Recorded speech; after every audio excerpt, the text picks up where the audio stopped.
Hey guys, this is Daniel, Dr. D, and I wanted to get you up to speed on what's going on because I had several inquiries, people asking me what speaker I'm sticking with right now. And there was the JBL 4349, I think it was. You guys saw me demo and discuss.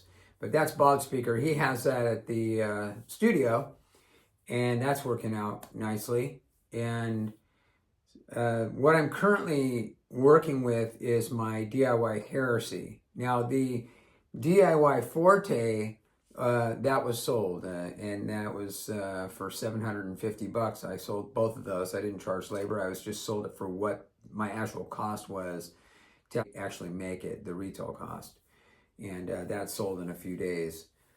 The problem I was having with that Forte was that it was too tall, and I got some casters for it so I could move it out of the way of the television.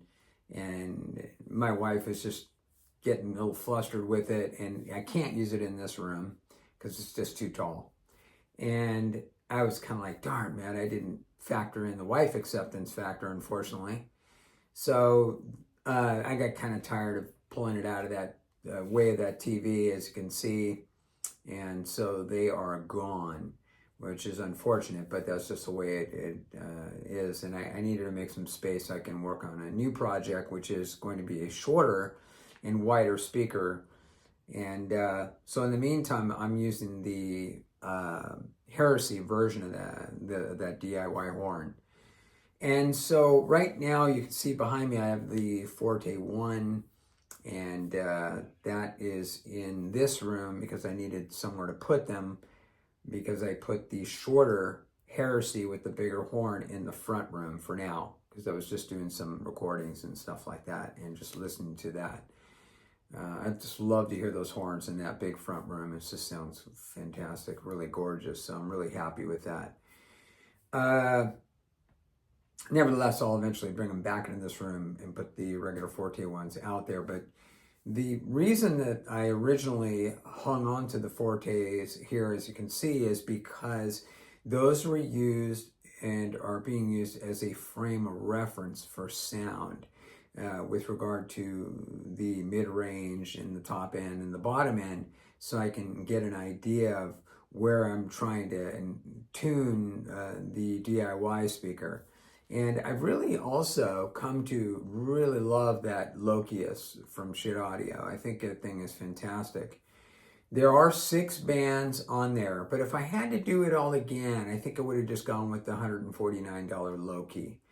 And I think people are under the assumption that because you spend more on those equalizers, they're going to perform better. I don't believe that's going to be the case at all, because as you guys saw in my previous video on that Lokius, I could not hear any difference with the bypass switch on or off. I mean, we also found out that you don't get a bypass with the unit turned off if you use an XLR. That only applied to the RCA, so that was only applicable in that case. And so I didn't know that at the time. Yeah, something we later discovered. So if you are using a Schiit Lokius and you are using XLRs and you turn the unit off, it won't work as a bypass, which gives me the impression that maybe that Lokius is using XLRs is not a true bypass. I don't know, I'm not an engineer, so I don't know what the real reasons are, but in my opinion, I don't see how it could be a true bypass if it's not going through the unit. If you are plugged in with RCAs and you have the Lokius turned off, that means power off, you will get a bypass. You'll hear a signal go through there. Nevertheless, I couldn't hear any difference with it on or off. It just impossible for me to tell. With that said, I found myself only using 3 of the bands on the Lokius. And basically, those same 3 roughly are on the Loki. And the less stuff there is, in my opinion, the better. They have that $1,500, $1,600 one. I wouldn't even want that thing. It's got more electronics, just more things to produce more noise. I'm not saying it is noisy. I don't want anything more than I need. I just want simplicity, as simple as possible. Less is more is my philosophy. So where I stand right now is I'm really enjoying that Heresy DIY. Is shorter. I can put it in front of that TV if I ever want to hear those big horns in the front room, and it won't obstruct the television, and I don't have to deal with the wife factor as well. So, so that's where I'm at with that. Another thing I want to bring up with you guys is this Duke Ellington record here. And if you guys are into jazz like I am, I primarily play blues and jazz and some classic rock and some classical music, but primarily jazz and blues and whatnot. This jazz recording from Columbia, I think there's 3,000 copies. It's a new release they did. It's a double disc, 45 RPM. And I'm just telling you, this has got to be the most incredible jazz recording I've ever heard. Even if you're not a Duke Ellington fan, this album is a must-have. My friend Justin gave this album to me, and when I first heard it, I just dropped my jaw in disbelief.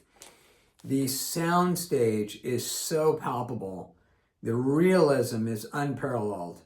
And I was just in awe. I mean, it's completely next level, this album. And as I stated, even if you're not a Duke Ellington fan, I just don't see how anyone is not going to appreciate how this thing presents itself. Truly, truly a work of art. This album has to go up there with the best of the best. Now, at the end of this video, you're going to see a demo. It's called A Whole New World, from a movie called Aladdin by Disney. And I don't normally play ballads. I usually play jazz or blues or some kind of, rock or something. But the reason I chose this song is because it has good voices in it, and it has really brings out the warmth of the mid-range of the speaker. And I think that's an important thing to, not have that sterile sound. I want the speaker to sound full and sound warm and rich and yeah, some speakers, this is one thing that blows my mind about speakers. It amazes me how big or how large some of these speakers are that you get with horns, and they just don't even have any bass. You look at the amount of area that a Klipsch speaker takes up or an Altec speaker takes up. They're gigantic speakers.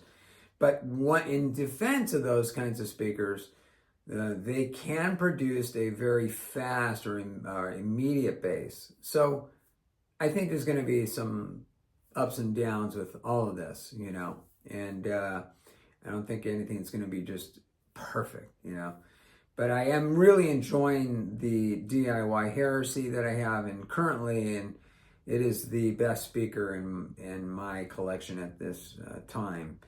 And what I can make in the future remains to be seen.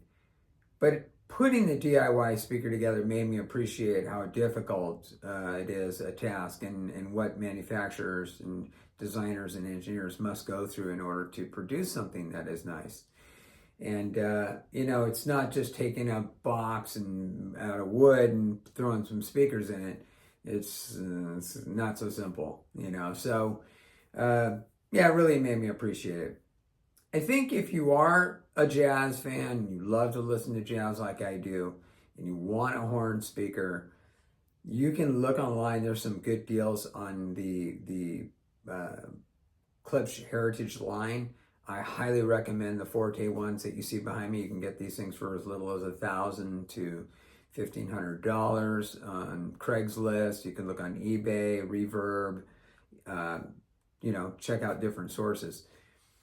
You have to remember too that Klipsch is a marketing company too. They've really changed their direction, in my opinion. They're really in the marketing thing now. And now that Paul's gone, it's kind of, I don't know about it, the prices they're charging are just not, in my opinion, are not reasonable. The cost that the price that I paid to build my DIY retail was $750 for the Forte cabinets, not including the horn, the Shinjitsu horn. But I find that at retail costs, that's very reasonable, you know, and I understand dealers have to make their margins as well, but come on, double. I mean, Klipsch is now double what the inflation used to be. So if you were to calculate for inflation, they're literally double now.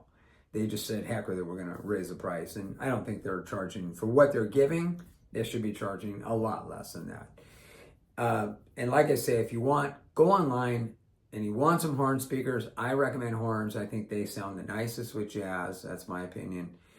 And take a look at some of the earlier Heritage line because they sound fantastic. As I said before in the past, I like the Forte 1 over the Forte 4.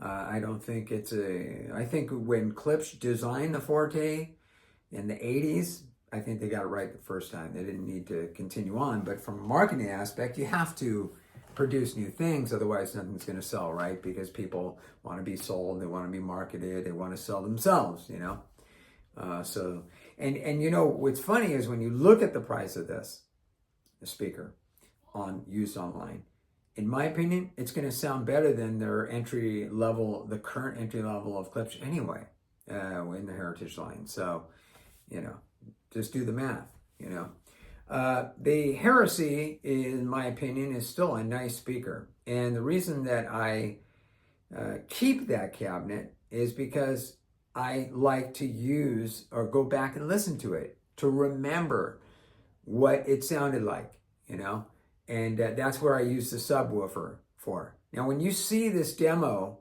from Aladdin that I'm going to play, I am not using the subwoofer. You will see it on the floor, but it is not being used in the video. It's just there so that when I convert the DIY Heresy back to the original Heresy, which I can do, that takes about an hour and a half to do.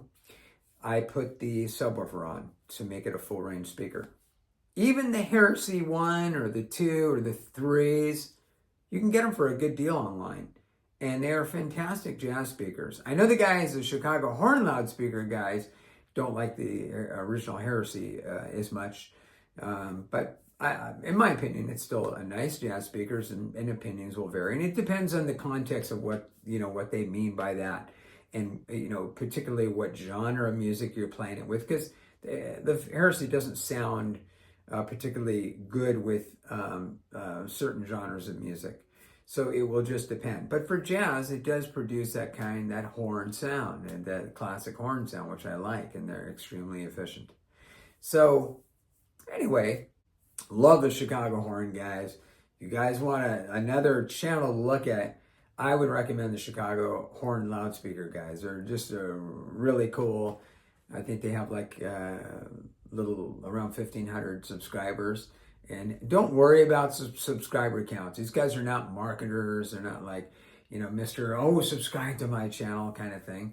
They're just genuinely into what they're doing. And I love that. I don't care about all this subscribing stuff. I do astronomy is what my normal profession is. And let me tell you something. If you think that because you see an astronomy channel that does YouTube that's got, 500,000 subscribers, knows what they're doing, you'd be shocked at what they don't know. They do all this imaging stuff. That's their thing, and people want to get into that. But there's a lot of things they say I can see through the, Don't get into all this marketing nonsense. If you genuinely want to do this, don't worry about all this stuff, all this marketing stuff. This is about people that just have a genuine interest. They want to share this hobby of listening to jazz and stuff. And you can listen to the Chicago horn guys. I think they're really cool. And I don't watch a lot of the YouTube hi-fi channels because they don't really review products and things that I like. I love my Dynakits. I think they sound nicer than anything out there. If people want to get a big solid state amp with X amount of power, all the more power to them. But I'm happy with my 2 amps and my Dynakits. I think they just sound fabulous. I've compared them, and so there you have it. All right, here we go.